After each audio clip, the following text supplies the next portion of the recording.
बच्चों, कहानी को थोड़ा सा और आगे बढ़ाते हैं और बात करते हैं एक इंटरेस्टिंग चीज के बारे में जो है नाइट्रिक एसिड। ठीक है, नाइट्रिक एसिड का जो फॉर्मेशन है वो ओस्टवाल्ड प्रोसेस के थ्रू होता है। इस प्रोसेस में हम अमोनिया और एयर का 1:10 का रेशियो लेते हैं और इनको एक खास कैटलिस्ट, ये कैटलिस्ट आपको याद रखना है, ये है प्लेटिनम और रोडियम गॉज। ठीक है, और कंडीशन क्या होती है, यहां पर हम टेम्परेचर रखते हैं 500 केल्विन का और प्रेशर रहता है 9 बार का। ये कंडीशन जरूरी इतनी नहीं है जितनी जरूरी ये वाली चीज है। ठीक है, तो जब आप अमोनिया और एयर को इस कैटेलिस्ट की प्रेजेंस में, कन्वर्टर चैम्बर में क्या होता है, अमोनिया और ये चीज आपस में रिएक्ट करती हैं इस चैम्बर के अंदर, और प्रोसेस इस चैम्बर के अंदर क्या होती है, इस चैम्बर के अंदर ये प्रोसेस चलती है कि अमोनिया और एयर एक साथ कंबाइन होती हैं और फॉर्मेशन करती हैं NO का प्लस वाटर। ठीक है, यहां से ये NO गैस आगे जाती है। ठीक है, पास होती है कूलिंग चैम्बर से, थोड़ी गर्म रहती है, यहां पर टेम्परेचर ज्यादा है कूलिंग चैम्बर से। फिर आपका NO को हम ऑक्सीडाइज करते हैं, इस चैम्बर के अंदर ऑक्सीडेशन होता है, NO आपका ऑक्सीडाइज होता है और ये बनाता है NO2 को, यहां पर होता है ऑक्सीडेशन। ये प्रोसेस के लिए कुछ कैटेलिस्ट की रिक्वायरमेंट नहीं है, यहां मैं हाफ ऑफ NO2 लिख देता हूं, इधर हाफ ऑफ NO2। ठीक है, इसके लिए कोई रिक्वायरमेंट नहीं, एयर के कांटेक्ट में आके सीधे NO2 बना लेगी। ठीक है, यहां हम NO2 पर मिलाते हैं वाटर। ठीक है, NO2 पर यहां पर मिलाते हैं वाटर और यहां कुछ बनता है। ये कुछ बनता है, इसको आगे इसकी डीलिंग करने से पहले मैं आपको कुछ चीजें बताऊं। यहां पर मैं आपको एक कॉन्सेप्ट पहले सिखा दूं, फिर हम लोग आगे चलते हैं। कॉन्सेप्ट है नेचर ऑफ ऑक्साइड के बारे में। नेचर ऑफ ऑक्साइड, ठीक है, क्या मैं यहां समझाना चाह रहा हूं जरा देखना बच्चों। जैसे मान लो हमने लिया, पहले मैं एक एग्जांपल बताता हूं फिर आगे बात करता हूं। ठीक है, जैसे यहां मैंने कुछ एग्जांपल यहां पर मैं ले रहा हूं, जैसे HNO3। ठीक है, HNO3 से आपने वाटर रिमूव करवा दिया, क्या बनेगा, तो वाटर ऐसे तो रिमूव हो नहीं सकता, तो क्या करोगे, दो मॉलिक्यूल लोगे और पानी को बाहर निकाल दोगे। तो जरा इसके दो मॉलिक्यूल लीजिए और वाटर बाहर निकालिए, तो इसके अंदर से किस चीज का फॉर्मेशन हो जाएगा, यहां पर आपका फॉर्मेशन किस चीज का होगा, इधर बनेगा N2O5। ठीक है, यहां क्या चीज बन जाएगी, N2O5। अच्छा, यदि मैं HNO2 लूं और इससे आपसे कहूं कि पानी निकाल दो, तो क्या बनेगा, दो मॉलिक्यूल फिर से लीजिए और बाहर कर दीजिए क्या, वाटर, यानी बन जाएगा N2O3। ठीक है, मतलब जब इसमें पानी मिलाओगे तो ये बनेगा, जब इसमें पानी मिलाओगे तो ये बनेगा। ठीक है ना, ऐसे ऑक्साइड जिनमें पानी मिलाते वक्त हमें एक एसिड मिले, उसको हम बोलते हैं कि ये हमारा नॉर्मल ऑक्साइड है। ये आपका नॉर्मल ऑक्साइड है जिसमें पानी मिलाओ तो आपका एक एसिड मिले, इसमें भी आप वाटर मिलाओगे तो देखो एक ही एसिड मिल रहा है।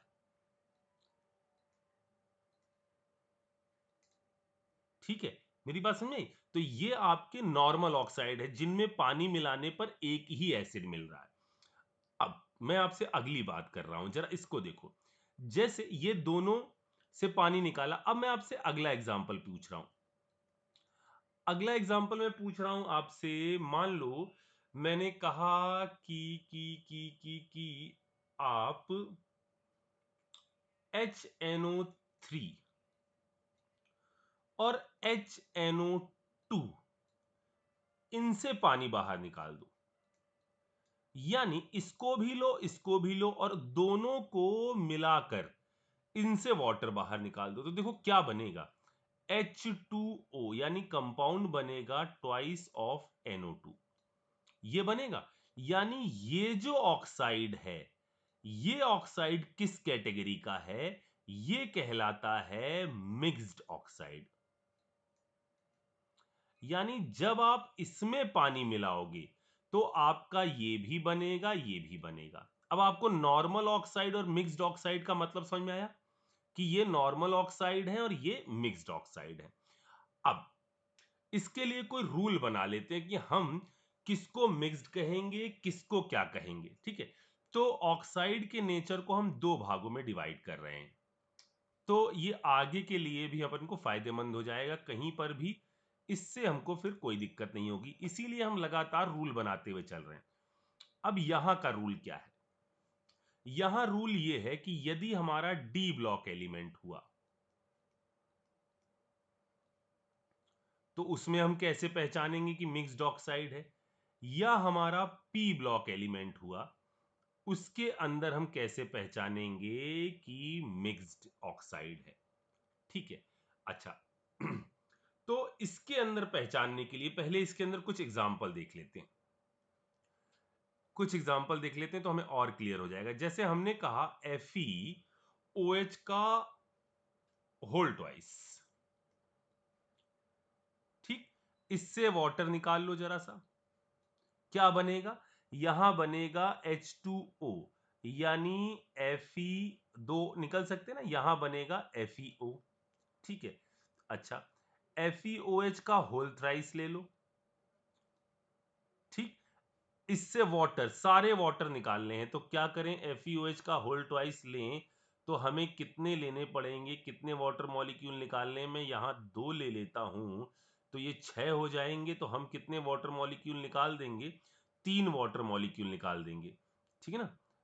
6 हो गए तो हम यहां से 3 वाटर मॉलिक्यूल निकाल दें, क्योंकि हमको क्या बनाना है, हेडिंग क्या है अपनी, ऑक्साइड के नेचर को समझना है, तो हमें ऑक्साइड बनाना पड़ेगा। तो यहां 3 6, 3 निकाल दिया तो क्या बन जाएगा, ये बन जाएगा Fe2O3, ये बन गया। ये भी कैसे, इस पे पानी मिलाओगे ये बन जाएगा, इसमें पानी मिलाओगे ये बन जाएगा, मतलब ये दोनों के दोनों कैसे ऑक्साइड है, ये भी आपका नॉर्मल ऑक्साइड है, ये भी आपका नॉर्मल ऑक्साइड है। सुनते चलो बच्चों, ठीक है। अब मैंने दोनों को कंबाइन किया, किन दोनों को, इन दोनों को, FeOH का होल ट्वाइस और FeOH का होल थ्राइस, इन दोनों को कंबाइन करके इनसे वाटर निकाल दिया, ठीक है। अब वाटर कैसे निकालूं मैं इन दोनों से, तो 3 ये हैं, 2 ये हैं, ठीक। एक काम करते हैं की किसमें मल्टीप्लाई कर लूं मैं, कुछ इसमें मल्टीप्लाई कर लूं, वैसे ऊपर की तरह से इधर मल्टीप्लाई कर लेता हूं और एक वाटर इधर से निकालता हूं, 3 इधर से निकालता हूं, तो क्या बन जाएगा, ये बन जाएगा, 4 निकाल दिया बिल्कुल ऊपर की तरह से, ये बन जाएगा Fe3O4, चेक करो। अब मैं आपको पूरी कहानी की ट्रम्प लाइन, जो पंच लाइन है वो बता रहा हूं, ट्रम्प लाइन नहीं, पंच लाइन। जब भी आप डी ब्लॉक के अंदर बात करें, अगर मेटल की ऑक्सीडेशन नंबर इंटीजर आती है, डी ब्लॉक के अंदर यदि आपकी मेटल की ऑक्सीडेशन नंबर इंटीजर आती है तो वो आपका नॉर्मल ऑक्साइड है, तो आपका वो नॉर्मल ऑक्साइड है। और यदि ये आपकी P/Q की फॉर्म में आती है तो ये आपका मिक्स्ड ऑक्साइड है। जैसे चेक करो, यहां कितनी आ रही है इसकी ऑक्सीडेशन नंबर, +2, यहां कितनी है, +3, यहां चेक करो, इधर जो चेक करो इसके अंदर कितनी आ रही है, तो यहां पर ये हो जाएगा 8/3, यहां पर क्या आ जाएगी, 8/3, तो ये आपका नॉर्मल, ये आपका मिक्स्ड ऑक्साइड।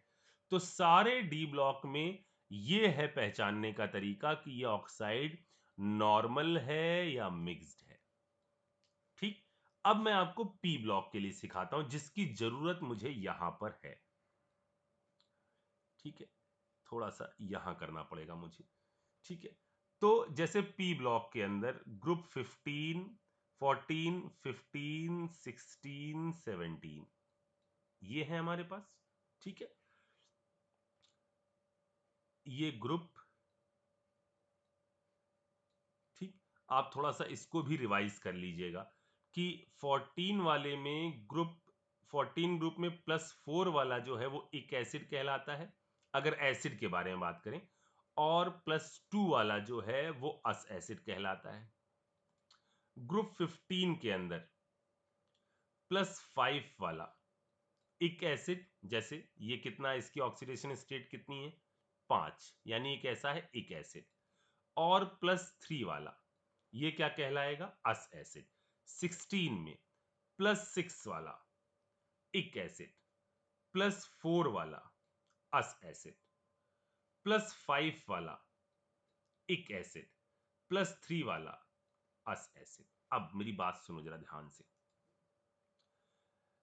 अगर हम यहां पर एक लॉजिक ये दिमाग में सेट करें कि देखो बच्चों, जो इवन नंबर के ग्रुप हैं उनमें इवन ऑक्सीडेशन स्टेट आ रही है, जो ऑड नंबर के ग्रुप हैं इसमें ऑड ऑक्सीडेशन स्टेट आ रही है।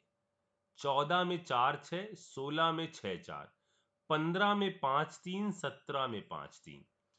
जो आपके इवन ग्रुप हैं उनके अंदर इवन ऑक्सीडेशन नंबर आ रही है, जो ऑड हैं उनके अंदर ऑड ऑक्सीडेशन स्टेट आ रही है। तो कॉन्सेप्ट क्या है, कॉन्सेप्ट ये है कि यदि इफ ऑड ग्रुप के अंदर, ऑड ग्रुप के अंदर इवन ऑक्सीडेशन स्टेट आने लग जाए, एक सेकेंड समझा रहा हूं, इवन ऑक्सीडेशन स्टेट आने लग जाए तो वो ऑक्साइड मिक्स्ड होगा, या यदि आपका इवन ग्रुप के अंदर ऑड ऑक्सीडे, अब ये सब बुक में नहीं मिलेगा आपको, ऑड ऑक्सीडेशन ये सब खुरापात का नतीजा है, ऑड ऑक्सीडेशन स्टेट आने लग जाए तो वो आपका मिक्स्ड ऑक्साइड होगा। इन दोनों कंडीशन में बनेंगे क्या, मिक्स्ड ऑक्साइड। देखो सिंपल सा तो लॉजिक है, ये होनी चाहिए, इनके अलावा अगर कुछ होती है तो मिक्स्ड ऑक्साइड होगा। जैसे जैसे देखो, जैसे देखो यहां पर n कौन से ग्रुप में बिलोंग करता है, 15 में, 15 में है। देखो यहां पर कितनी आ रही है ऑक्सीडेशन स्टेट, कितनी +5, कोई टेंशन नहीं है।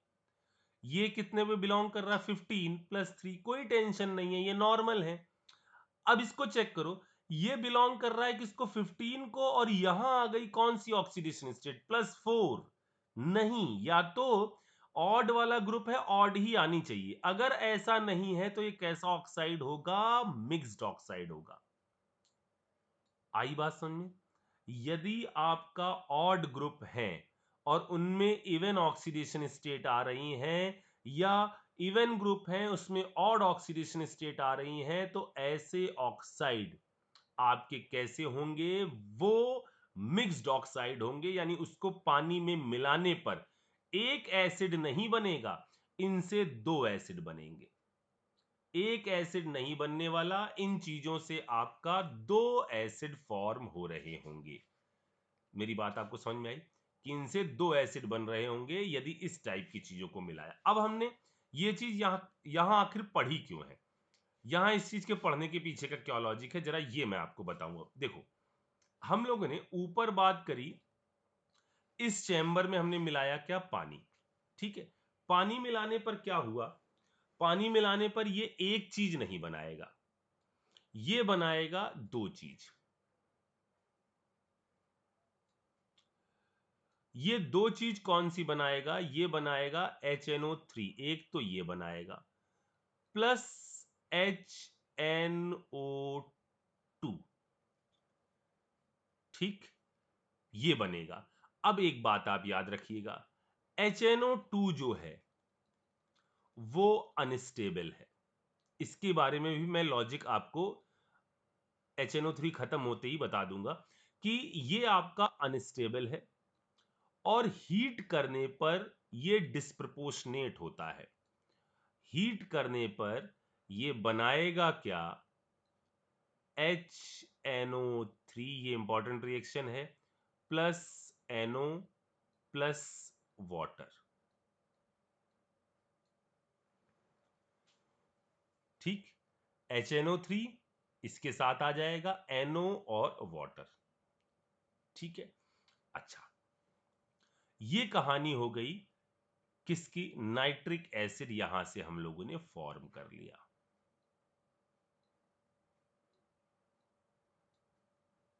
जो NO है ये फिर से एयर से कांटेक्ट करके किस में आ जाएगा? NO2 में आ जाएगा, वो आपका HNO3 में कन्वर्ट होता रहेगा। इस तरह से हम ओस्टोल्ड मेथड से बनाते हैं नाइट्रिक एसिड को। अच्छा, अब नाइट्रिक एसिड के अंदर क्या खास बात है? पहले तो ये एक ऑक्सीडाइजिंग एसिड है।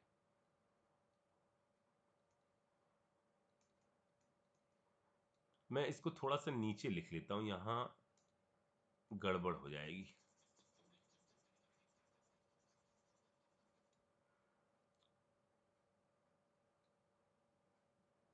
ठीक है, यहां लिख लेता हूं मैं, आप तो इसको सही से लिखना बस। यहां लिख लेता हूं HNO3, ये एक ऑक्सीडाइजिंग एसिड है, यानी खुद को रिड्यूस करेगा और सामने वाले को ऑक्सीडाइज करेगा। ऑक्सीडाइजिंग एसिड है।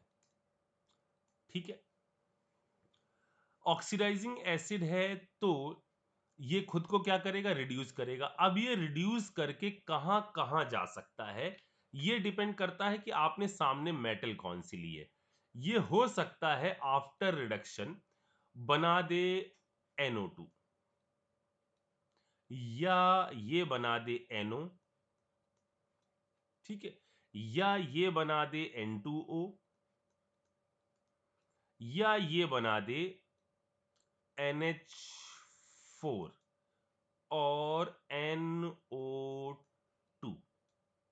ठीक है, इनमें से ये कोई भी चीज बना सकता है रिएक्शन के दौरान। ठीक है, यहां पर मैं इस पर कुछ टर्म लिख रहा हूं। यहां N की ऑक्सीडेशन स्टेट कितनी है? +4। यहां N की ऑक्सीडेशन स्टेट कितनी है? +2। यहां N की ऑक्सीडेशन की स्टेट कितनी है? +1। और इसमें कैटायनिक पार्ट की हम ऑक्सीडेशन स्टेट बोल रहे हैं, ये है आपकी -3। ठीक है, अच्छा, HNO3 वैसे तो क्या है? एक आपका कलरलेस लिक्विड है।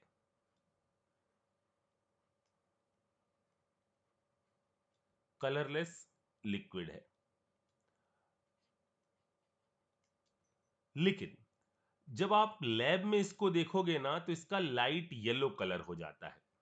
लैब में इसको आप देखोगे ना, कई दिनों से रखा हुआ है तो इसका लाइट येलो कलर होता है, क्योंकि कई दिनों से रखे रहने पर ये आपका थोड़ा थोड़ा डिकम्पोज होकर बनाता है NO2 गैस, और NO2 का कुछ रेडिश ब्राउन कलर होता है, जिस कारण से सारी चीजों का कलर जो है कुछ लाइट येलो कलर का कंपाउंड ये बना देता है। काफी दिनों तक यदि रखा रहे लैब में तो कुछ लाइट येलो कलर का आ जाता है। क्यों आता है? क्योंकि NO2 रिलीज करता है। अच्छा, अब मेरी बात सुनना, ये आपका नाइट्रिक एसिड जो ऑक्सीडाइजिंग एसिड है, ये आपका खूब सारी चीजों के साथ रिएक्शन करता है। ये 3 केसेस में चीजों के साथ रिएक्शन करता है। पहला केस है केस 1। केस 1 है, यदि आपका मेटल, पहला केस है मेटल के साथ रिएक्शन, ऐसी मेटल जो आपका इलेक्ट्रोकेमिकल सीरीज में, ऐसी मेटल जो आपका इलेक्ट्रोकेमिकल सीरीज में हाइड्रोजन से ऊपर आती हूं। इलेक्ट्रोकेमिकल सीरीज वही जो आपने 10th में पढ़ी थी, रिएक्टिविटी सीरीज। इलेक्ट्रोकेमिकल सीरीज में हाइड्रोजन से ऊपर आते हैं। अब वो सीरीज 12th में बड़ी हो गई है, लेकिन अभी आपका काम उतने से ही चल जाएगा। ऐसे मेटल, पहली है ऐसे मेटल जो इलेक्ट्रोकेमिकल सीरीज में हाइड्रोजन से ऊपर आते हैं, पहले केस में इनके साथ रिएक्शन है। दूसरे केस में रिएक्शन है ऐसे मेटल जो इलेक्ट्रोकेमिकल सीरीज में हाइड्रोजन से नीचे आते हैं। दूसरी रिएक्शन है ऐसे मेटल जो इलेक्ट्रोकेमिकल सीरीज या आपका रिएक्टिविटी सीरीज में हाइड्रोजन से नीचे आते हैं एंड लेड पीबी। तीसरी रिएक्शन है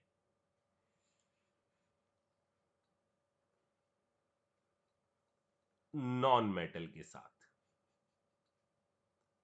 ये सारी मेटल और ये रिएक्शन है विथ नॉन मेटल,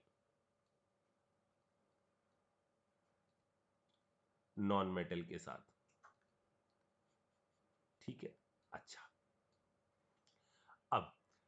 अब अपन को प्रोडक्ट के बारे में सोचना है कि यदि आपका रिएक्शन करवाई जाए तो यदि मेटल हाइड्रोजन से ऊपर है इलेक्ट्रोकेमिकल सीरीज में तो क्या चीज होगी। तो जरा सुनना, ठीक है ना। रूल क्या कहता है कि क्या चीज अपन को बनानी है। अगर मेटल है हाइड्रोजन से ऊपर, उसकी रिएक्शन आप HNO3 से करवा रहे हो, तो HNO3 से करवाने पे 3 केस में रिएक्शन होती है। बहुत आसान है बच्चों, टेंशन मत लो। 3 केस में रिएक्शन होती है। 3 केस में रिएक्शन में क्या, कौन कौन से केस हैं। पहला है कॉन्सेंट्रेटेड HNO3, दूसरा है डाइल्यूट HNO3 और तीसरा है वेरी डाइल्यूट HNO3। ठीक, इन तीनों केसेस में क्या बनेगा। इन तीनों केसेस में बनेगा, पहले तो रिएक्शन क्या हो रही समझ में आया। मेटल की रिएक्शन हो रही HNO3 के साथ, तो एक तो चीज बनेगी मेटल का नाइट्रेट। एक तो चीज बनेगी क्या, मेटल का नाइट्रेट MnO3, इसका ये चीज बनेगी। दूसरी चीज क्या होगी, कॉन्सेंट्रेटेड के केस में मेटल नाइट्रेट के अलावा बनेगा, देखो HNO3 ने क्या किया, मेटल कहां पहुंच गया, नाइट्रेट में पहुंच गया। नाइट्रेट में पहुंच गया मतलब क्या हुआ, मेटल पहले कौन सी ऑक्सीडेशन स्टेट में था, जीरो में, अब ये प्लस ऑक्सीडेशन स्टेट में आ गया, यानी मेटल ऑक्सीडाइज हो गई और NO2 HNO2 को क्या होना पड़ेगा, रिड्यूस होना पड़ेगा। तो कॉन्सेंट्रेटेड के केस में जब वो रिड्यूस होता है तो वो आता है कहां पर, ऊपर देखो जरा चेक करो कहां कहां में आ सकता है, इनमें आ सकता है। ठीक है, तो जब कॉन्सेंट्रेटेड का केस होगा तो 4, जब डाइल्यूट का केस होगा 4 1 -3, 4 1 -3। मतलब समझ में आया, मतलब ये है, अरे यार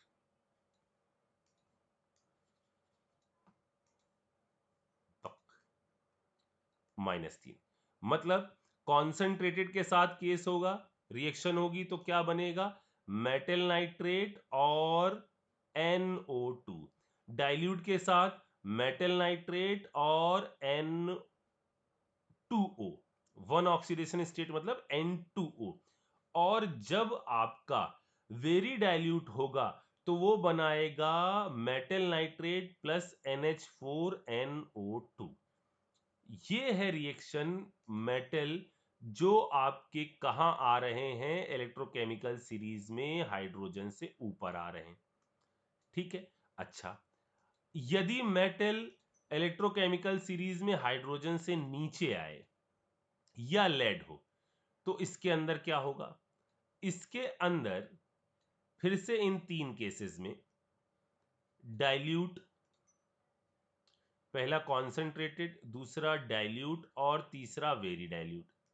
अब देखो बच्चों, मेटल यदि रिएक्टिविटी सीरीज में हाइड्रोजन से नीचे आ गई है तो उसकी रिएक्टिविटी बेकार हो गई है, वो वेरी डाइल्यूट के साथ तो रिएक्शन करेगा ही नहीं। ठीक है ना, इन दोनों के साथ रिएक्शन करेगा और इन दोनों के साथ रिएक्शन करने पर एक चीज तो बनाएगा वो मेटल का नाइट्रेट जैसे बना रहा था, प्लस इस केस में वो निकालेगा 4 और दूसरे वाले केस में वो निकालेगा 2। इस केस में 4 मतलब NO2 और इस केस में निकालेगा वो NO गैस को। समझ में आ रहा? मैं रिएक्शन लिखता ना तो दिमाग खराब हो जाता आपका, लेकिन मैं ये चीज बता रहा हूं ना, इससे दिमाग खराब नहीं होगा। यदि हम नॉन मेटल के बारे में बात करें, नॉन मेटल मतलब कार्बन हो गया, सल्फर हो गया, आयोडीन हो गया, ठीक है ना, बोरॉन हो गया, फास्फोरस हो गया, इनके साथ इनके साथ इनके साथ जो रिएक्शन होगी ना, जैसे S लिखना ज्यादा सही हो या इसकी जगह मैं S8 लिख दूं तो ज्यादा सही होगा, ठीक है ना। यहां मैं S8 लिख दूं, इनकी फॉर्म यहां S8 I2B तो ठीक है, I4, ठीक है ना। नॉन मेटल के साथ सिर्फ और सिर्फ कॉन्सेंट्रेटेड HNO3 रिएक्ट करता है, डाइल्यूट की कोई रिएक्शन या वेरी डाइल्यूट की कोई रिएक्शन नहीं होती। Only react with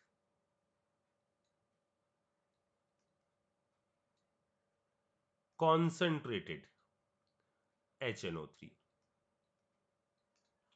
concentrated HNO3 के साथ रिएक्शन होती है, और कॉन्सेंट्रेटेड के साथ हर केस में कौन सी गैस निकलती है? NO2।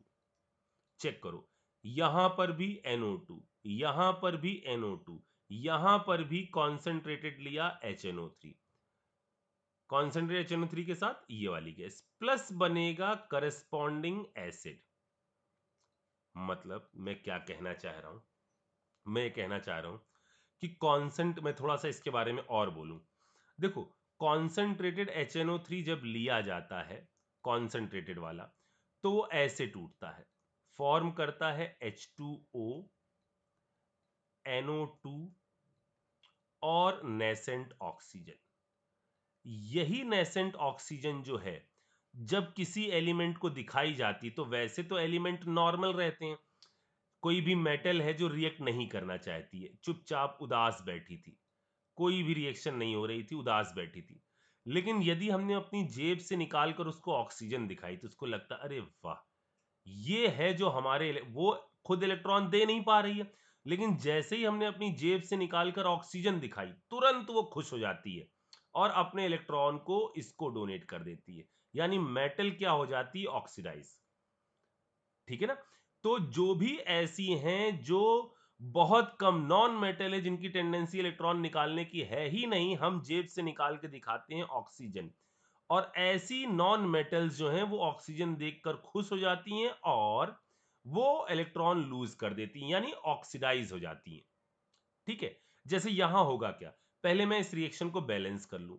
यहां ये अब बैलेंसिंग आप सीखने वाले हो इसके बाद।